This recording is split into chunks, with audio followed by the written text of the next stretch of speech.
البين تول مش هو الطريقه الوحيده اللي نقدر نرسم بيها على الالستريتور، في طرق تانية كتير. انا ساندي ناجي جرافيك ديزاينر، ودي الحلقه الخامسه من الكورس. النهارده هنتعلم ايه هي طرق الرسم على الالستريتور، فيلا بينا. احنا النهارده هنتعلم ايه هي طرق الرسم على الالستريتور، وطبعا من ابرز الطرق دي هي البين تول. احنا البين تول شرحناها قبل كده في الفوتوشوب، هشرحها النهارده سريع وهناخد عليها تدريب، وكمان هنشوف ايه هي الطرق التانية دي اللي احنا بنرسم بيها على الالستريتور. خلينا نبدا باول واسهل طريقه فيهم، وهي الريكتانجل تول. هنلاقيها في التول بار عندنا. دي التول اللي احنا بنقدر نرسم بيها الاشكال. اقدر ارسم بيها ريكتانجل مستطيل، ولو انا عايزه مربع برسم بيها وبدوس شيفت علشان يطلع مربع مظبوط. ولو انا دوست رايت كليك على التول اقدر الاقي بقى باقي الاشكال اللي عندي. في الراوندد ريكتانجل تول، دي اللي بتعملي ريكتانجل او مربع حتى، بس الحواف بتاعته او الكورنرز بتاعته راوندد كده زي ما انتم شايفين. طب يعني هو انا ده ما ينفعش اعمله راوندد؟ لا، اقدر اعمله سيلكت كده بالسلكشن تول، وبعدين اول ما امسكه كده هنلاقي في 4 نقط في الزوايا، دي اللي انا بيها اقدر اتحكم بالكورنرز. لو انا مسكت كده وسحبتها بتعملي الكورنرز. طب افرض انا عايزه اعمل كورنر واحد فيهم بس هو اللي راوندد، فبعمل ايه؟ بدوس على الكورنر اللي انا عايزاه كده. انا عملت سيلكت على دي بس، اقدر لو انا عملت كده وسحبت هو بيعمل لي الكورنر ده بس، والباقي زي ما هو. طيب ايه اشكال تانية اقدر ارسمها بالتول دي؟ طبعا الاليبس، الدايره، اقدر ارسم دايره، ولو انا عايزه الدايره تكون مظبوطه بدوس شيفت عشان تطلع الدايره مظبوطه. وكمان اقدر ارسم البوليجون ده اللي هو بالشكل ده، وكمان اقدر ارسم الستار، نجمه، وكمان الستار دي اقدر انا اتحكم في كام راس للستار دي. مثلا لو انا عملت كده هدوس سبيس لو انا عايزه احركها، بس انا لسه ماسكه الماوس ولسه برسم. لو انا سبت سبيس لسه هرسم، لسه ببقى يعني انا في وضع الرسم دلوقتي، وبدوس سبيس لو انا عايزه احرك، بس انا ستيل برسم. طيب اقدر اعمل ايه لو انا ماسكه الستار دي كده؟ لو انا دوست سهم لتحت بيقلل عدد الكورنرز بتاعه الشكل، ولو انا زودت بيزود الكورنرز بتاعه الشكل. فاقدر اعمل نجمه اللي هي زي الشكل اللي انتوا شايفينه ده. كل ما بدوس سهم لفوق بيزود الكورنرز، كل ما ادوس سهم لتحت بيقلل الكورنرز. فانا ممكن مثلا اعمل شكل زي ده كده، وبعدين انا بقى عندي كورنرز. الكورنرز دي اقدر اتحكم فيها. لو انا دوست حرف الاي اللي هو الدايركت سيلكت فظهر لي النقط اللي انا كنت بقول لكم عليها بتاعه الكورنرز. فاقدر لو انا سحبت كده، بصوا بيتحكم في الكورنرز فبتبقى راوندد. دي كده اسهل طريقه اقدر ارسم بيها الشيبس زي ما انتم شايفين كده، ما فيهاش اي لعب وما فيهاش اي افتكاسات.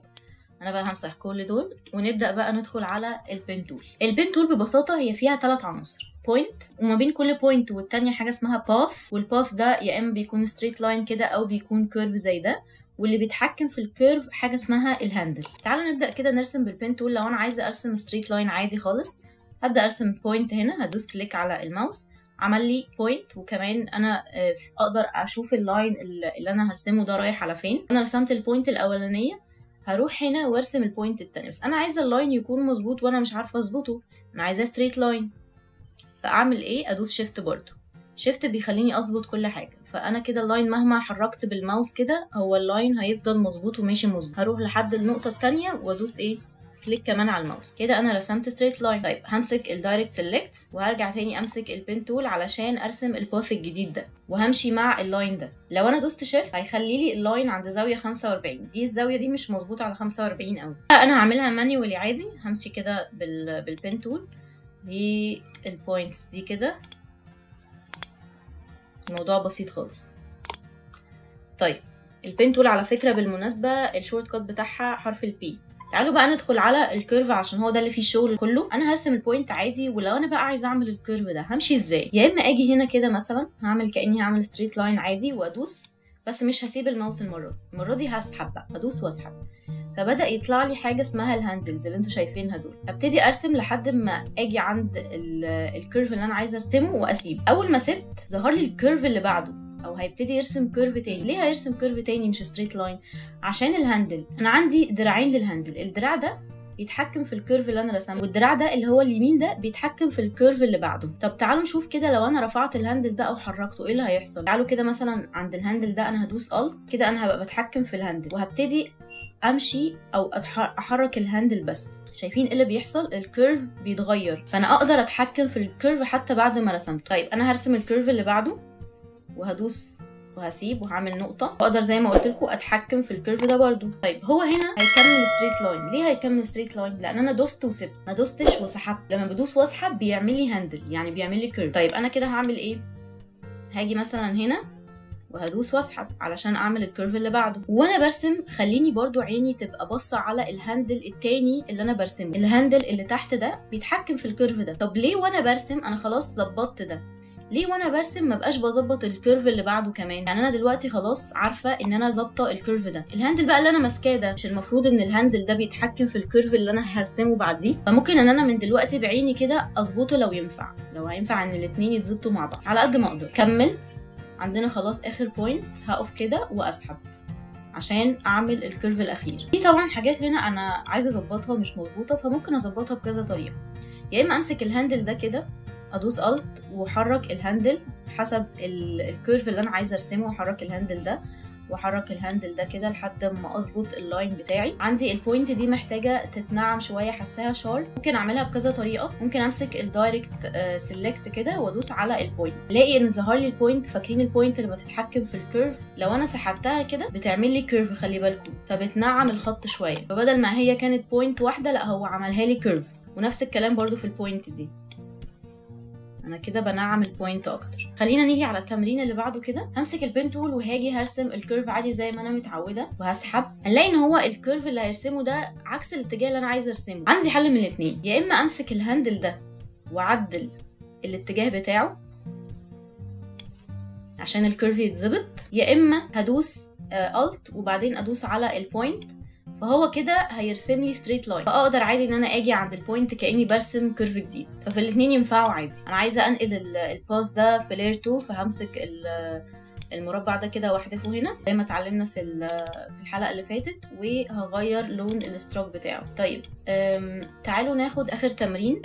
ده سهل خالص وبسيط. همسك عادي هرسم الكيرف بتاعي عادي، وبعدين زي ما قلت لكم علشان خاطر اكمل ستريت لاين بدوس الت وادوس على البوينت دي كده، وهبدا ارسم ستريت لاين عادي. ممكن امسك الشيفت علشان ارسم اللاين مظبوط. التمرين ده من التمرينات المهمه لو انت لسه مبتدئ في البين تول. وعلى فكره يا جماعه البين تول من احلى الحاجات اللي انت ممكن ترسم بيها على الستريتور، وممكن تعمل بيها سيلكت على الفوتوشوب زي ما احنا اتعلمنا في حلقه الفوتوشوب. هسيب لكم برده لينك الحلقه عشان لو عايزين ترجعوا لها. احنا شرحنا البين تول بالتفاصيل. طبعا البين تول انا ممكن ارسم بيها اشكال حره زي ما انا بعمل كده، وهنلاحظ انه لما اجي عند نقطة البداية اللي انا بدأت منها هتلاقي الكورسر بتاع الماوس كده عمل لي دايرة جنب البين تول. ده معناها اني هقفل الشيب ده، فالشيب ده كده بقى شيب مقفول. واقدر برضو زي ما انا عايزة اتحكم في الهاندلز وفي البوينتس بتاعتي، اتحكم فيها، اغير مكانها، اتحكم في الكيرف بتاعها.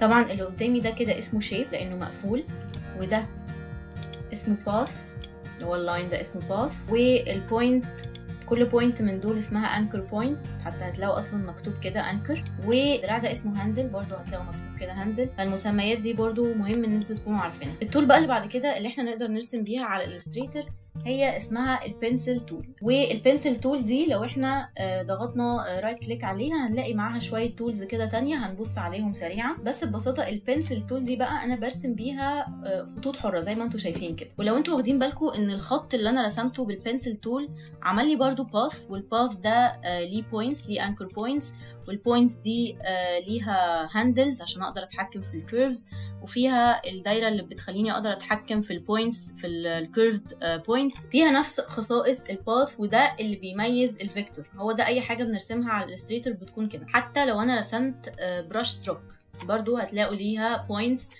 وليها باث وكل حاجه. طيب ايه المميز في التول دي؟ المميز ان انا بقدر ارسم اللاين فري من غير ما برسم نقطه نقطه، لا انا برسم اللاين كله على بعضه فري هاند. طيب ايه مشكلته؟ مشكلته ان انا لما باجي ارسم لاين ممكن ما ارسموش مظبوط، ممكن ما اقدرش اتحكم في ان هو يكون مظبوط زي كده، الخط متعرق كده وبايظ يعني. ففي حاجه من الحاجتين علشان اقدر انعم الخط ده، يا اما هاجي كده ادوس رايت كليك هلاقي حاجه اسمها السموث تول. السموث تول دي بتنعم لي الخط.